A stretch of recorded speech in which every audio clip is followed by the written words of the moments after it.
Hey everybody, this is Perch, and I hope you're having a Merry Christmas, a Happy Holiday. A little bit of a different review.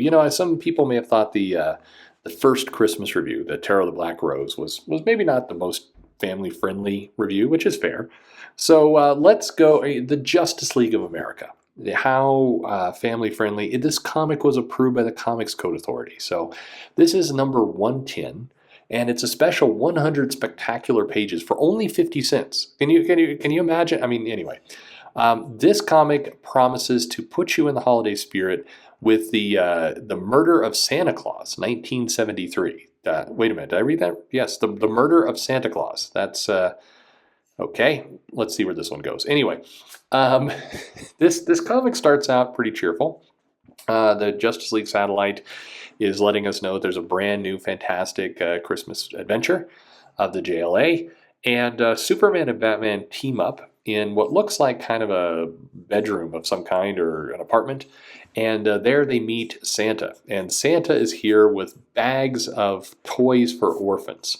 But suddenly, just as we're getting kind of into the action, the entire room explodes.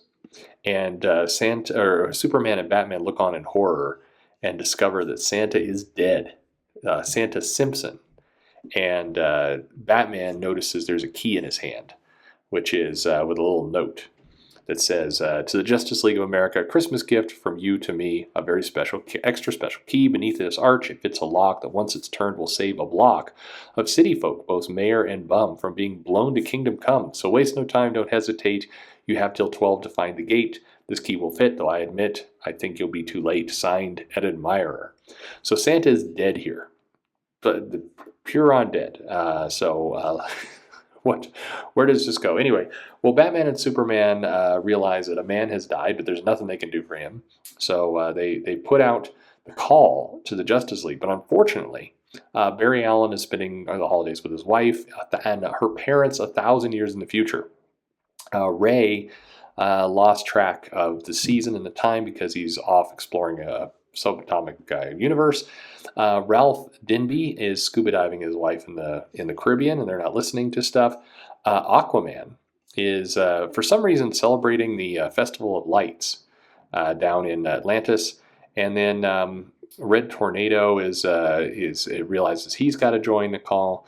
Black Canary and Green Arrow are able to come. It says it's interrupting a more personal setting. Not sure what that means, but we can assume. And then Hal Jordan is basically jumps out of the shower, slips on the soap, and cracks his head. And so, basically decides to kind of puts a healing aura over him. And then's like, well, this dumbass slipped in the shower, so I'm going to go find somebody else. And heads out to a certain urban ghetto to find John Stewart and whisk him away. So that's our Green Lantern. So as this has happened, the Justice League has assembled, and Superman immediately goes full racist. And it's like, you're not a Green Lantern, and he's like, hey, wait a minute, I'll tell you what it needs to happen. The ring will tell you. And the ring says, basically, you have me in a place because Hal Jordan is incapacitated. Fortunately, the ring doesn't let the Justice League know Hal slipped in the shower, so that's nice. But anyway, so then basically Red Tornado's like, I don't get why tonight's important, and Green Arrow's like, you dumb robot, how do you? It's Christmas Eve, it's special, and they almost get in a fight, but then they realize that, hey, we remember a bunch of people are going to get murdered at midnight, so we better figure this thing out. So they grab the key. And they head to the Gateway Arch in St. Louis, and they land on top of it, and they're trying to figure out where the key would fit. And they kind of bemoan the fact that Flash isn't here because he could just run around, but Red Tornado can go pretty quick, he says, and Green Lantern is able to put some green energy that helps locate the lock. So. Jumping into action, Red Tornado finds like an abandoned warehouse, and just as they're about to kind of go in there and figure out this mystery, a bunch of homeless children show up. asking for change. And they go, can you spare some change? And he goes, how about you, Mr. Green Lantern? You're black like me. Can you help a brother make it through Christmas? And of course, John Stewart is a cheapskate, so he's like, I can't help you. They don't got pockets in these costumes. Anyway, so John Stewart decides like, hey, why don't I just use this power ring to whip up some money? But the Green Arrow's like, no, the Guardians wouldn't like that. If you really want to help these kids, just tell them Merry Christmas and leave them out here in the cold. So they do that, and they head into this warehouse, all through a trap door, and then are immediately, they drop into this pit, and they're helpless, forgetting for the fact that at least 3 members of the team can fly. But anyway, so they're almost roasted alive, but because this heat blast is coming in from the ceiling, and it's like a miniature sun, and it says, oh no, it's a sun with a yellow core. Somehow they've got a sun in this warehouse, and this renders Green Lantern and Superman completely helpless. So they can't get out. They decide to give Superman a good old alley-oop, and he just flies into the sun and smashed it. But they think, oh no, this has killed Superman. There's no time to grieve. Superman's just gone. So they're like, quick, let's get through here, or everybody is doomed. And there's poisonous gas that gets put out, but the only thing holding it back is Black Canary. She sacrifices herself to the poison gas, dying. But Green Arrow has no time to grieve, and we discover that the person who's set about this dastardly trap, it's the Joker. No, sorry, it's Lex Luthor. No, it's actually the Key Man. The Key Man is going to kill off the Justice League. So he sends them into a room with a bunch of balls, and one of the balls absorbs Batman into it, apparently murdering him. And this is leaving now just Green Arrow, Green Lantern, Red Tornado, and Green Arrow decides I'll sacrifice myself so Red Tornado and Green Lantern can get free. They attack some toys, and but just as the toys are about to defeat them, they fall through a pit. By the way, I just want to point out that this is the Christmas issue where the Key Man is murdering the Justice League, starting with the murder of Santa. So we get a little flashback. Why is the Key Man so angry about all this?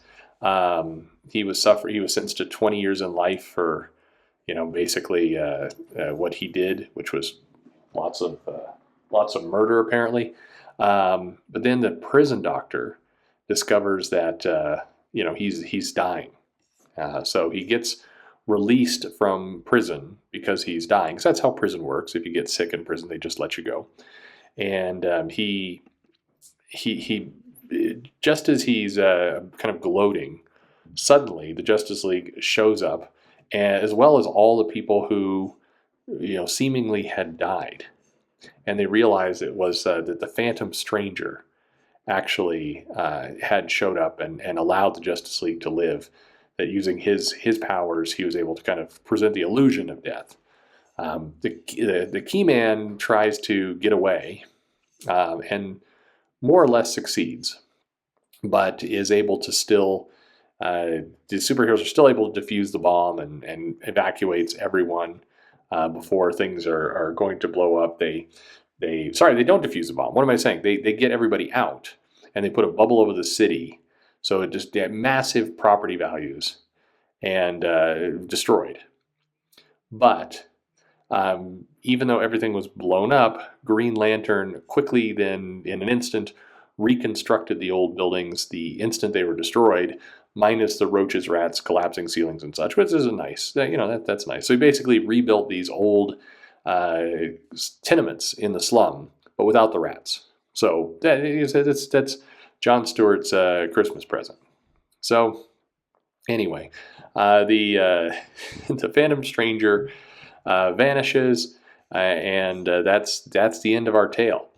There is a little epilogue here where Black Canary sewed the Red Tornado a new costume, and he gets it, and he does not understand why he gets it, and he's kind of being a jerk about the gift, but then that's it. Merry Christmas. And that's our holiday story. So let's recap. So Santa gets blown up. We don't really ever mention him again. The toys going to the orphans, we kind of forget about that. The Justice League is trapped by kind of a Saw type situation, slowly murdered one by one, but it was just a murder illusion. And the city blows up, and then the slums are rebuilt. Merry Christmas, everyone.